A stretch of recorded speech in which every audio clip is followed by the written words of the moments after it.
தியாகமங்கை நீ அம்மா, தீமையை முந்தானையில் முடித்தாயம்மா.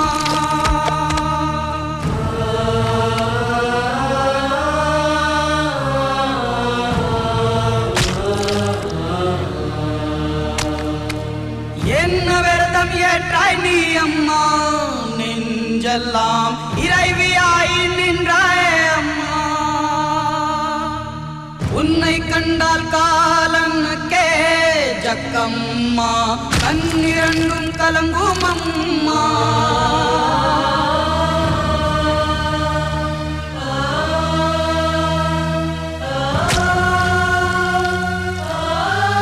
நான் அனுபவிக்கிற இந்த மரண வலியை நினைச்சு வேதனைப்படல, அவன் அழிக்கிற ஆயுதமா மாறேன்னு சந்தோஷப்படுறேன். ஊற்றுகின்ற ரத்த தாரைதான் உன் தூணிவுக்கு ஆற